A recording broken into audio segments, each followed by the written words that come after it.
Somewhere right now, a man or a woman is turning 60 and they are quietly assuming that the interesting part of their life is over. I'm here to say that they are wrong. Absolutely not true. You're listening to the Semaj MindSpa. We broadcast on Fit FM 96.7, where mind, spirit, and science meet. We also broadcast on the World Wide Web, fitfmja.com. So I'm hailing you from Trelawney, from Western Jamaica, from the north coast of Jamaica, and from the world. Now, I'm a transformation psychologist, and for the next 60 minutes, I'm going to share some important information with you. I want to talk about a number that most people never sat down and do the arithmetic on. If you retire at 60 and you live to 90, no, that's not presumptuous. I mean, that's kind of what we hope for, right? You will spend 1/3 of your entire life in retirement. That is not a chapter. That is not an epilogue. That's 1/3 of the whole book. So today, this show has one job, not to comfort you about getting older, but to prepare you for it. So you stay with me. So I want to start with the history. Let's start with the history and explain why nobody prepared you for this. In the year 1700, the average life expectancy at birth was between 35 to 40 years.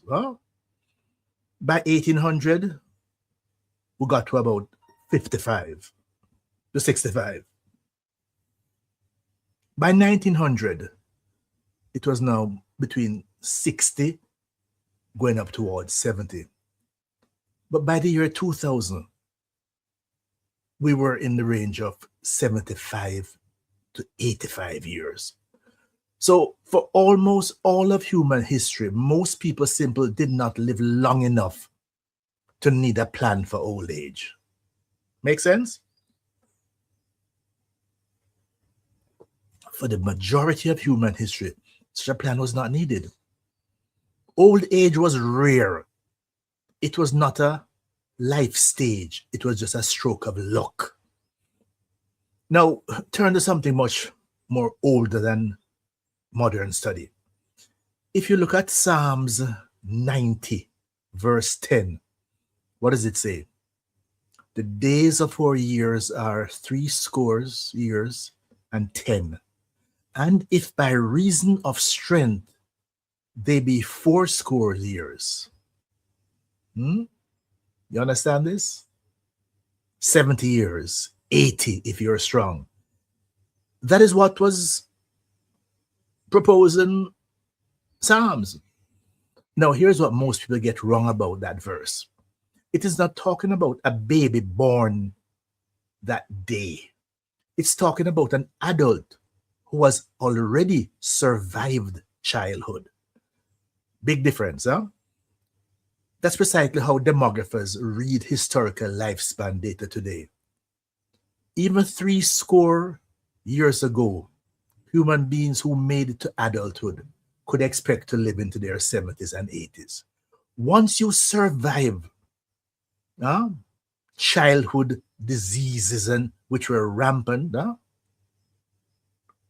what has changed is not the ceiling. What has changed is how many of us now reach the ceiling. So that the predictions that the writers of Psalms had were quite perceptive. We are living right now in Jamaica, in the Caribbean, across the world, through the emergence of a life stage that most of our grandparents never experienced. The third act. And here's a problem I see every week in my practice. People spend decades preparing for school, preparing for career, preparing for marriage and children and a mortgage.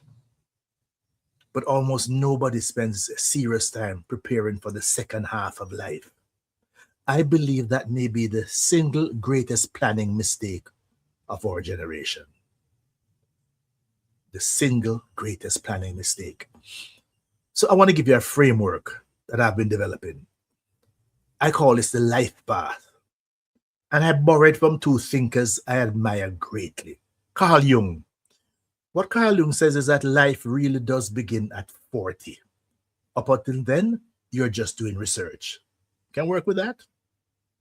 But then the singer and cultural historian Vi Higginson puts it differently. She says the first 50 years are for learning, and the second 50 years of life are for living. Life, she says, just begin when you're in your 50s. Now, I have combined those into 3 stages. I want you to write these down. Huh? If you're driving, just hold them in your mind so that you can come back to this later on. Birth to 40 is research. You're just doing research at that stage. Birth to 40. You're gathering all the data on yourself. Serious data gathering. What you're good at, what wounds you, who loves you, what you believe, all of those things are being done. Gathering data. Now, 40 to 50, that's defining your model. You take all that research and you start building a working theory. Who are you? Who are you actually? Stripped of what you were told to be, what was imposed on you between 40 and 50, you pull the data together. Huh? Now, 50 to 100, I'm being optimistic. That, my friend, is living your purpose. Not winding down. All the preparation, all the research, all the data gathering, you are now able to live your purpose. Notice something about the math? 50 years of preparation and potentially 50 years of living it out. If you only ever planned for the research phase, you will arrive at the living phase with no map at all, as are many people. If you're listening right now and you're past 50, I want you to ask yourself one honest question. What model am I currently living? Be honest with yourself. Did I design it or did I inherit it from other people's explanation? Welcome to the MindSpa. I'm Dr. Leahcim Semaj, and today we're talking about the last 30 years of your life. What's the model that you're currently living? I want you to keep that in your back pocket because now I want to attach one of the most damaging myths our society has ever told us. The myth that retirement is the finish line. No, no, no. Retirement is not the finish line. It's the transition. And here's a tragedy I see over and over again as I consult with people. People retiring from their jobs, but they never retired into a meaningful life. They had no plan. Or the plan was totally mythical. It made no sense at all. They exit one thing and arrive nowhere. When a human being loses structure, loses purpose, loses relationship, loses challenge all at once, the results are entirely predictable. Depression, isolation, loss of identity, decline in physical health, decline in cognitive function. Career ended, but unfortunately, so did much of their reason for getting up in the morning. I want you to hear this clearly because it's the heart of the whole show. Human beings need more than comfort. If I even just share what my waking time is somewhere between 3 o'clock and 5 o'clock. I can vary it a little bit. Sometimes I wake and I just lay there for 1 hour of meditation as I map out the achievements I'm planning for. And then I get to the kitchen and I start brewing a pot of coffee. While that's taking place, I go to the gym and I have a variety of routines, starting with some squats and some full range of activities. Squats, bends, lifts, up, forward, down, and back. At the end of this, a series of bench press related activities at least. A variety. Upper body, back, lower body. You're energizing the body for the day ahead. And then I go out into my backyard. You should really look at the pictures that I post on a regular basis. And I try to time it so I get there before the sun rises and just experience the majesty of the sun peeking over the mountaintop. Then I watch that as I drink my first cup of coffee. And then I head to my office and turn on the computers and I download all the insights and ideas that have accumulated. That's me. Every day, a gift. We need meaning, folks. The goal was never simply to retire. The goal is to redesign your life. I wrote an entire book on this because I keep seeing it in my practice. Brilliant, accomplished people who built extraordinary careers, then had absolutely no plan for the day after the last day of work. It's called, my book, The Best Is Yet to Come, A Psychologist's Guide to Thriving in Retirement. It's available on Amazon. If any part of what I'm describing to you sound familiar, either for you or for your parents who are watching, you're watching your parents struggle with this exact transition. That book walks through exactly how to redesign rather than simply retire. So I use different, I use the anchor leg. And now we're talking about that. We're extending it now to the last 30 years. Okay, so you take a look at that book. Let me ask you a question I ask my clients when I have sessions with them. Not how will I stop working? That's the wrong question. It's the only one most people ever ask. The right question is, what will I do?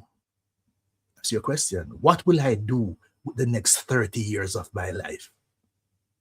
That single question, honestly answered, determine whether your retirement becomes a season of growth or a slow slide into stagnation and decline.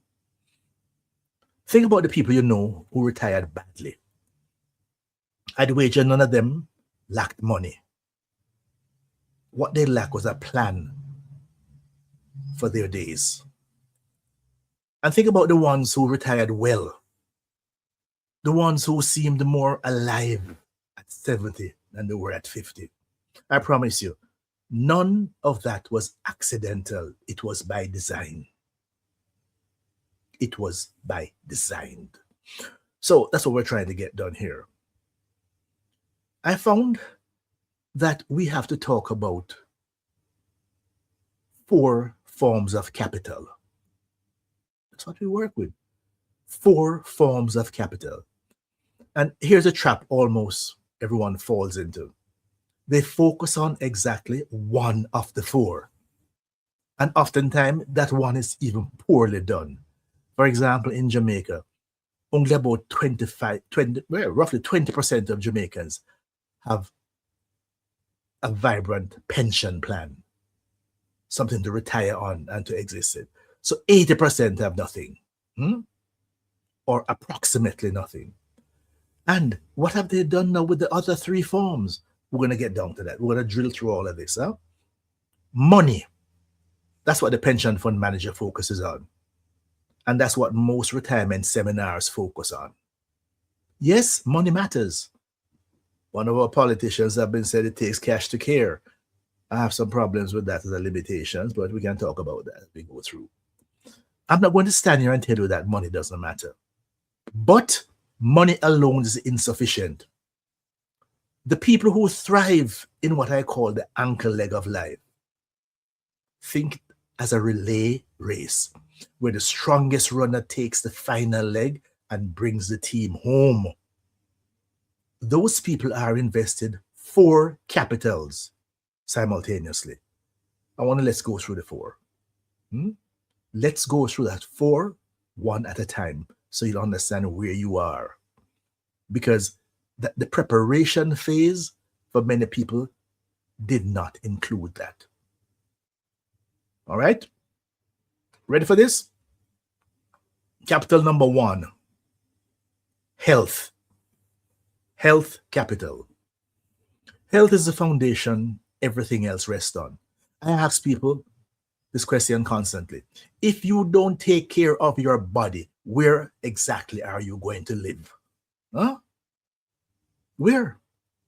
Without health, relationships become harder to maintain. Purpose becomes harder to pursue.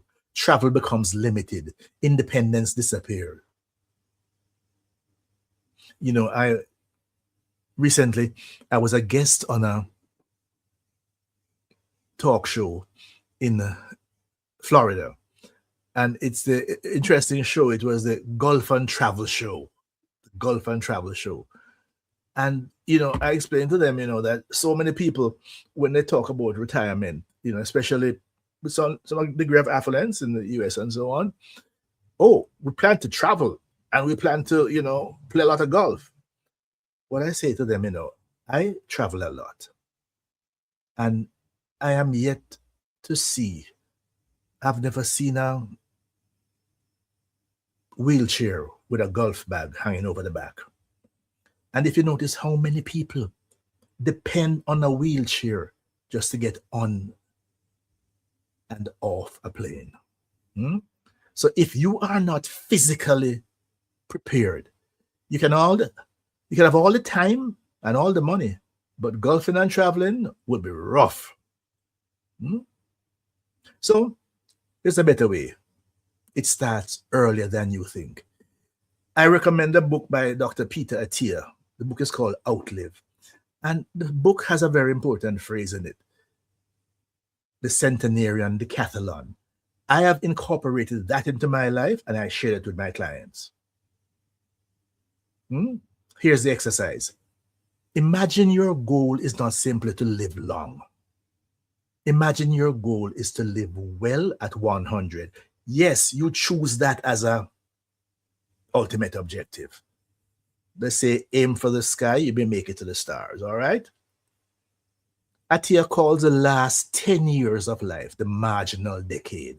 So if you're going to live to 100, that decade from 90 to 100 is your marginal decade. The objective is to flat out and then the decline starts, all right?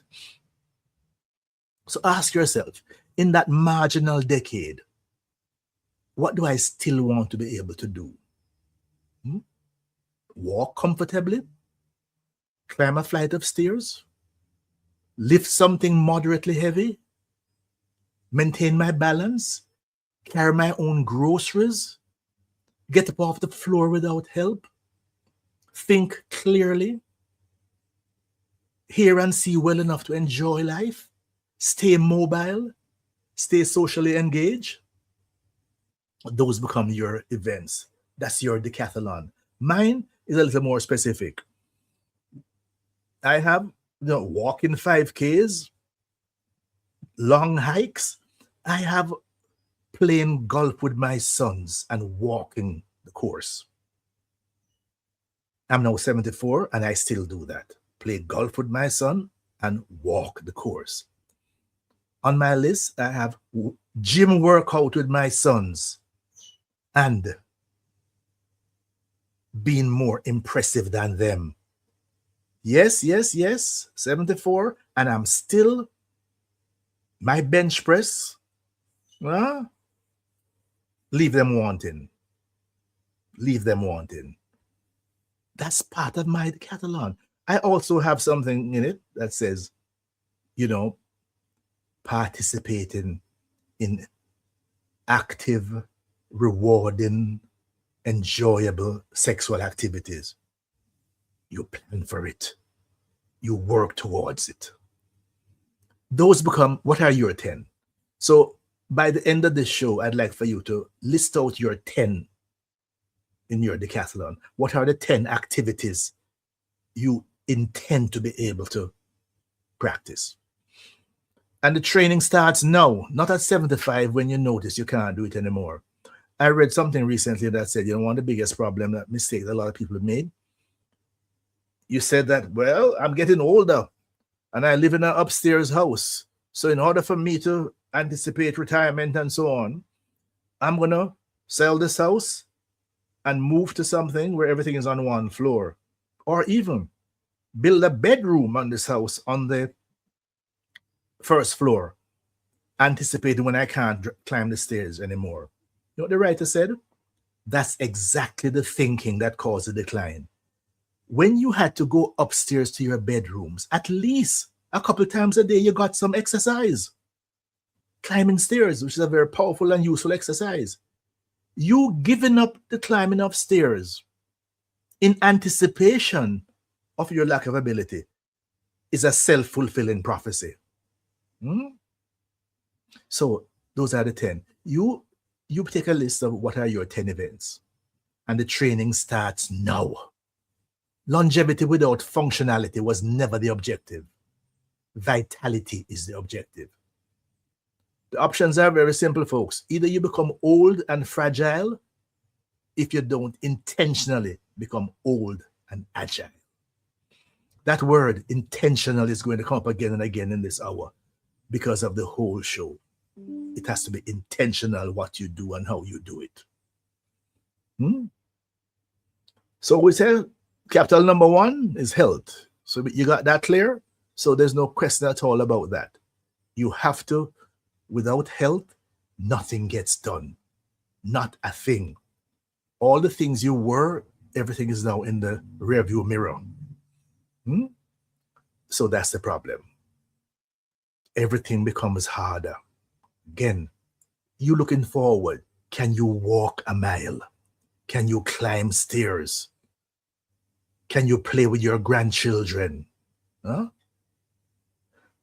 Let's move to capital 2. Capital number 2 is relationship capital. The longest running study ever recorded on human happiness.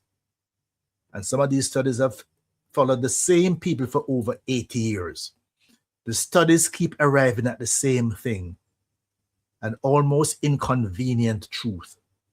Relationships matter more than nearly everything else. Not wealth, not status, not possession, relationships. My wife has a saying, and she reminds me of it quite often. It was something that her father said.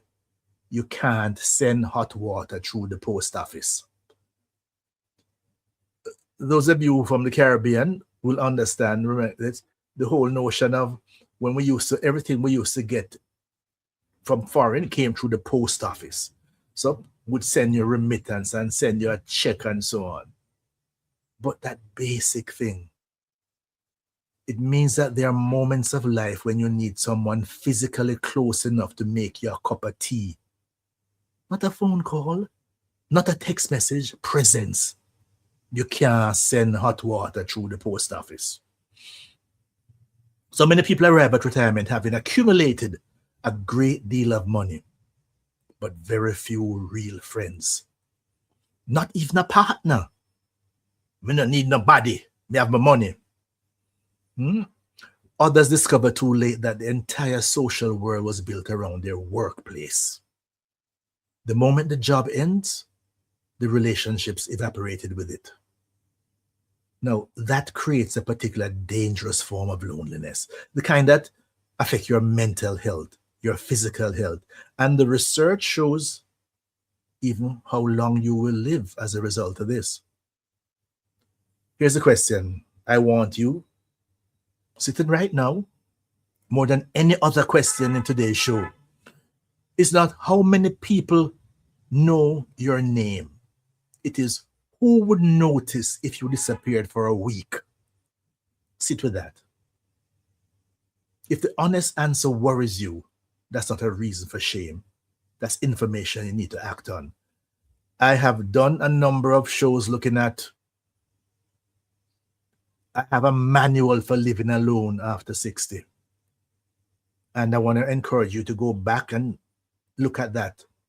Listen to that series, because the critical nature of the people around your life. Strong relationship capital includes family connection, friendship, your involvement in community, involvement in mentorship, in both directions, people who guide you and people you guide. Your spiritual connection, meaningful companionship. These are not luxuries for people who have already handled the serious business of life. These are the life support system, full stop, period. All right? So that relationship is indeed absolutely important, because that's your social network deserves as much attention as your investment portfolio. Who can you call today just because you care? I'd like to ask, there's something at 2 o'clock in the morning, you're not feeling well. Who do you call? Who do you know you could call and they would respond immediately? If all you got to do is just turn over other side of the bed, great. If the person's in the same house, still great. But some people have to make more specific plans. Let's move to capital 3. This is the Semaj MindSpa. I'm Dr. Leahcim Semaj, and we're looking through the last 30 years of life and what you need for optimal. We're on capital number 3. That capital is called purpose. Purpose. Most retirees badly underestimate how much of their identity was quietly built around their work. But now, the title disappears. The office disappears. The responsibilities disappear. And almost overnight, a question surfaces the person may not have had seriously asked themselves for 40 years or more. The question is, who am I? No, we're not talking about the Beanie Man song, the girl, them sugar, because, you should have evolved beyond that by now. Purpose is the answer to that question. And I need to be very clear about something. Purpose does not necessarily mean paid employment. Purpose means contribution. It can look like teaching, mentoring, creating something, serving your community, building something with your hands, growing, literally, in a garden or figuratively in your mind, writing, leading, helping someone who is struggling, learning something entirely new at 70, just because it interests you. The human spirit thrives when it feels useful. And here's something I've observed across the decades of this work. People rarely become old simply because of age. Far more often, people become old because they stop growing. Purpose is what keeps growth alive. And at any age, growth stays alive once you have purpose and you're working with it. Purpose is the oxygen of the human spirit. The happiest older people are the ones who continue living. They continue teaching and mentoring and volunteering and gardening. If you notice, if you follow me carefully, I post things that I create, both in my writing, with my mind, and in my garden. The objective is to encourage other people to do the same. Purpose is about living. It's about making a difference. Now, maybe you have discovered the purpose before. Maybe you're just one of those who just kept drifting through what you were asked to do. But guess what? Now is the time you need your purpose. You need to be in a situation whereby literally you create that purpose, because the purpose becomes the reason you get up out of bed every morning, the reason you move towards the next day, what you're trying to resolve, what you're trying to create, what you're trying to do. You know, long ago, I identified my purpose. My objective, simple, is to help people. And I used to sum it up, that to raise the spiritually dead, teach those who never learn, and remind those who have forgotten, to help people be a better version of themselves. And I've done this in every way. I've realized that the tools that I work with ideas and I work with words. Now you realize that? Those are my tools.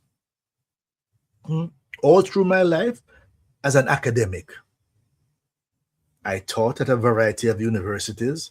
Rutgers University, first of all, Cornell University, University of West Indies, Mona, the College of Agriculture, teaching words.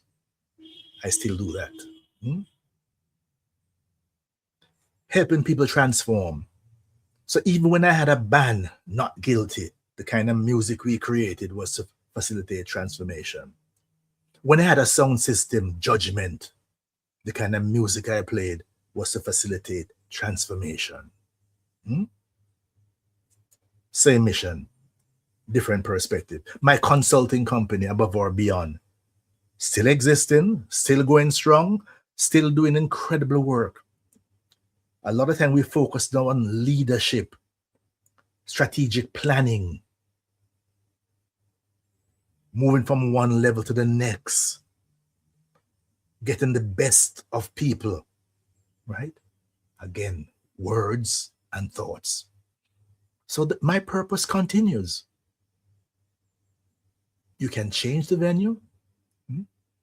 Okay, let's move to capital 4. Capital number 4, the one everyone expected me to open with, finance capital. Money matters in this day and age, absolutely. Anyone who tells you otherwise has probably never had to worry about how to pay bills. Finance capital buys you option in every area that counts. Healthcare, housing, travel, experiences, security, or just simply peace of mind. But, and this is the correction I make constantly in my practice, financial capital is meant to support your life. It was never meant to replace it. I have sat across some individual who spent decades accumulating money while quietly neglecting every other form of capital. Especially the others we talked about today. And eventually they discovered an uncomfortable truth.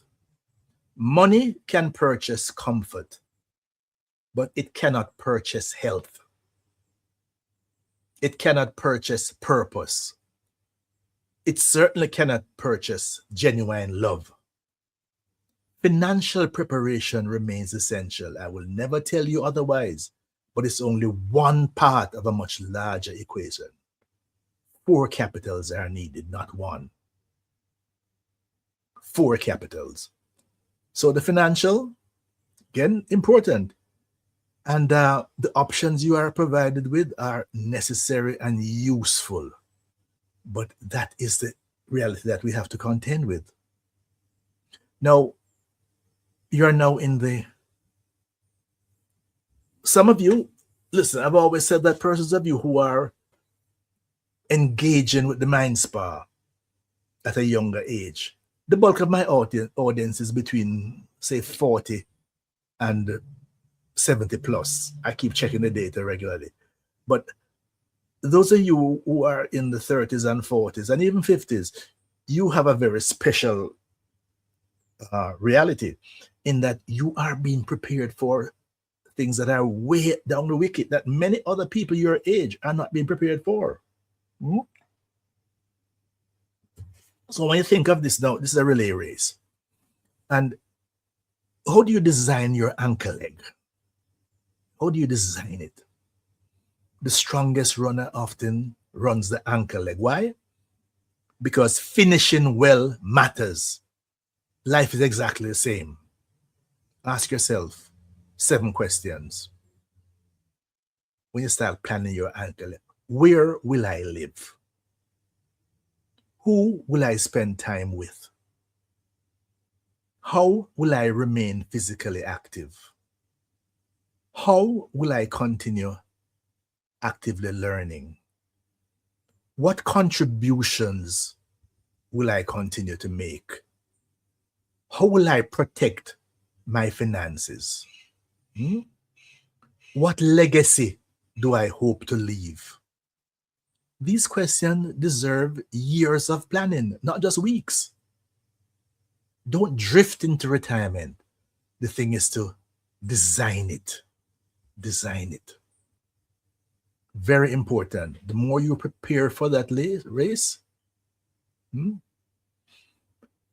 is the better you'll be at it. Your final decade deserves intentional design, not drift.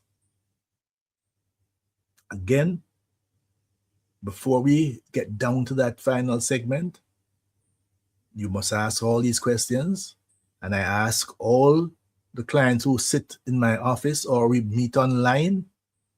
One very popular thing I do now is deep dive conversations. And a lot of them are done online because if I'm working with thoughts and words, we can do that anywhere. And one good thing about COVID, almost everyone knows about how to use things like Zoom and Team and so on. So we can meet to help you work you through these questions. The questions that sometimes you never... Where will I live? How will I maintain my health? How will I spend my time?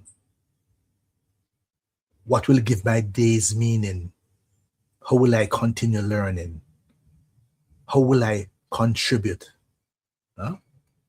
Again, the drifting into retirement is not optional or optimal.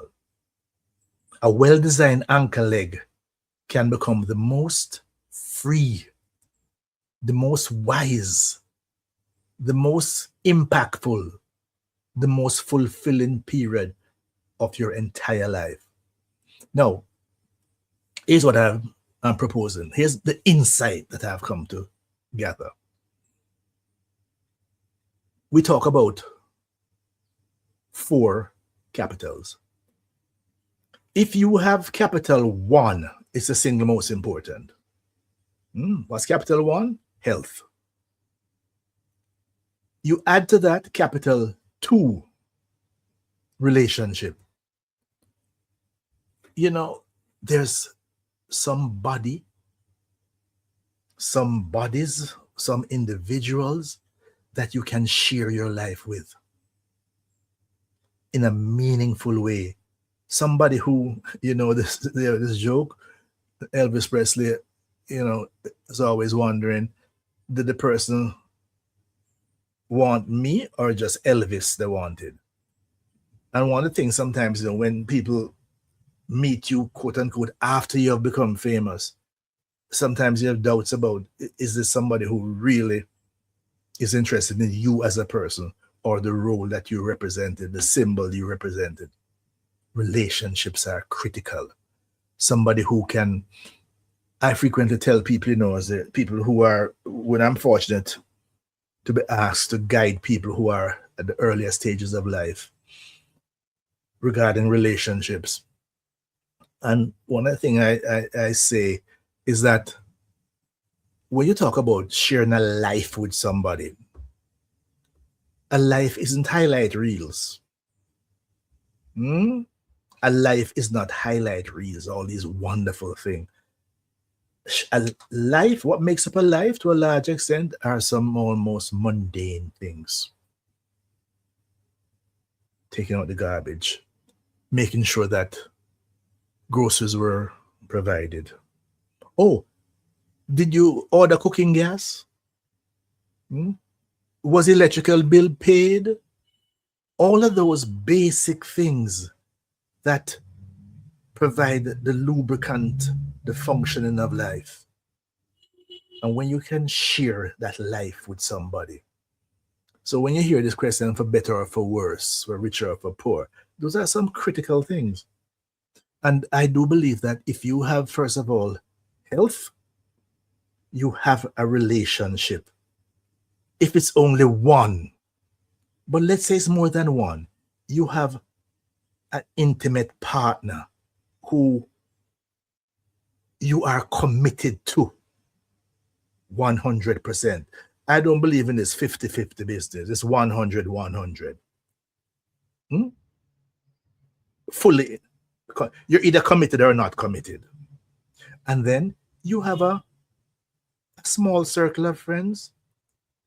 And we talk about that in different aspects of the MindSpa. You need friends. You need persons who you can share your various interests with. And some of the times, one of the problem with relationships, intimate partner relationship, is that too many times people intend for that intimate partner to be everything to you. Share all your dreams and wishes and aspirations, and it's not necessarily so. But you have other. I'm grateful. I have a series of friends, some men who, interestingly, from totally different lines of work. One, a music producer, because I'm a music person. And you know who I first met him? When I many years ago, I was writing a column for a newspaper, and there's a particular song that came out, and I wanted to get some backstory on that song, and I did a deep dive interview with him. That's probably maybe 30 years ago, and we have become close friends over the years. And yes, music was the central piece that brought us together. And we talk a lot about music and so on, but we know we are friends in the broadest sense of the word. Another is a filmmaker. Again, I first interacted with him almost from a professional standpoint. I was creating a series of, I needed to create some videos for a company. It was a hospitality company, multiple locations, multiple properties, and so on. And I wanted to be able to consolidate the orientation program. And the best way to do that would have been package it to make sure that it's all that needs to be said is packaged. But then now you have a series of videos that whichever property somebody worked on, they could now spend that first week or two going through these videos and first-hand information. They would get a welcome from the managing director, a welcome from the chairman, and then all the various things that needed to be introduced. And I called on this person because he was a eminent filmmaker. He had actually also have a long-running television series. And We spent a couple of weeks together filming this project. And since then, we have been friends because of the ideas that we share. Literally, we speak daily. So those are two at the top of the list. But then there are others who not as intense and not as consistent, but that has been a pattern of mine. Persons that you initially meet in terms of work, but then as the reality of their life and your life intersect. There's another gentleman who he was a HR manager for a bauxite company, and he had contacted me about some serious interventions, and we were on the telephone almost every other day for 6 months. He was asking me questions, and at some point I began to have doubts about this, but eventually he invited me down, and we did a series of major transformational activities. Because in talk, it turns out that his family was from the same rural community as my mother's family. And we knew all the same set of people from our grandparents' era and so on. As a result, our lives became entwined. And as his children, I got to know his children, and I celebrate every step of the way. He called me recently that his eldest son, who had joined the Air Force, and who had literally completed, 2 engineering degrees as well as a MBA, he was now being promoted to major. And he shared that experience with me, so that I have persons like that, the individuals, the professional connection, the personal connection, their families and their children and so on. But that's life, folks. No, my thing is that when you combine the health capital with the relationship capital and the purpose capital, guess what? You will never be out of money. Because irrespective of what you had put aside or what, you always have something to offer. And you can help solve problems for people. And once you can solve problems for people, you can earn. That's what life is about. Solving problems for people, earning. All right? So, how do we approach a psychology of successful aging? I say the happiest older adults share several characteristics. They remain curious. Are you? They continue learning. They exercise regularly. And I want to remind you of one of my books. This book is about body works, health, exercise, and fitness for longevity. Exercise is critical. And not just light aerobics, resistance training, body weight or physical weights. Continue to exercise regularly. They laugh often. They forgive quickly. They adapt. They mentor young people. They cultivate gratitude. They understand one profound truth. Growing older is automatic. Growing wiser is intentional. I frequently tell people that, listen, anybody can age, but my choice is to sage. I on a person's birthday, I just don't talk about just happy birthday. It says I said, remind them you are 1 year wiser. Society likes to treat aging as decline. I have never accepted that. I do not just age. Again, I choose to sage. And for me, this transition represents liberation, not loss. By this stage of life, you know yourself. You care far less about impressing people who were never paying that much attention to begin with. You carry decades of hard-earned wisdom. You have survived failures, heartbreaks, disappointments. You've had real victories. You understand finally what actually matters.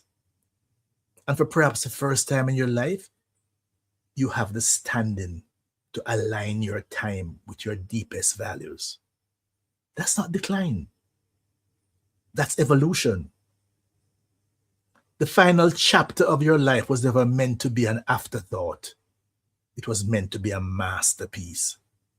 And part of what I do every day, that I'm called upon to do something, invited to do something or so on, I just first ask myself, of the number of,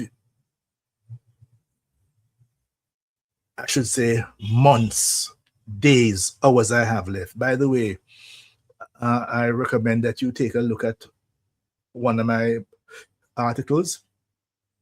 I did an extension of this. There's a book called 4,000 Months. And the suggestion, that's really what we have to work with. Once you're in the ankle leg, you're starting to count down in terms of what you have left in your tank. So I ask myself, is that something worth investing in? Is that something worth sharing my time with?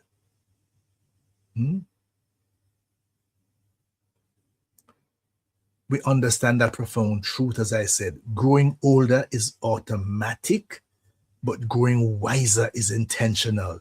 There's a big difference. One happens with time, the other happens through choice. You choose it. I want you to imagine yourself where you are now. If you are 60, 30 years from now. If you're 70, 20 years from now. That's where I like to work. If you're 40,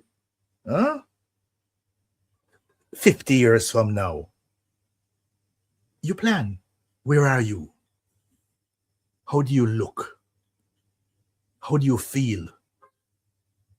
Who is beside you? What contribution are you still making?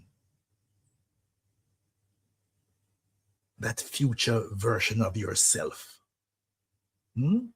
is quietly dependent upon the decision you make today. Do not wait until retirement to prepare for retirement. That makes no sense. You begin now. First, you strengthen your body daily. You protect your mind daily. You invest in your relationships daily. You build financial resilience daily.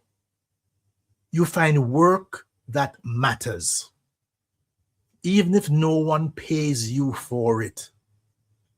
And above all, remember this: the final chapter of your life is not meant to be an afterthought. It's meant to become your masterpiece, your magnum opus.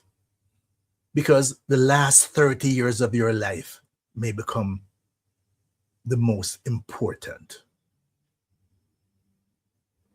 I hope I've convinced you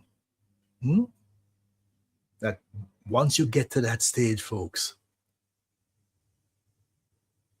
where you know yourself, you carry decades of hard-earned wisdom. You have survived failures and heartbreaks and all of these things. Again, the final chapter, not afterthought.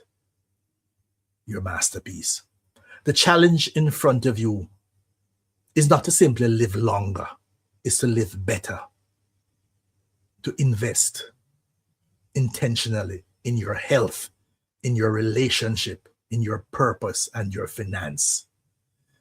And to design an anchor leg worthy of everything you have already lived through.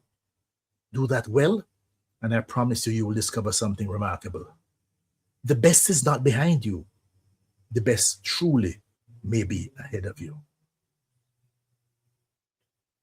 I'm Dr. Leahcim Semaj of the Semaj MindSpa, where mind, spirit, and science meet. So until next time, go live it well. Go live well. The best is yet to come. Thank you for allowing me into your home, into your car, into your workplace, and more importantly, into your mind. Until the next time, protect your health. Nurture your relationships. Live your purpose. Build your future, because the best is yet to come.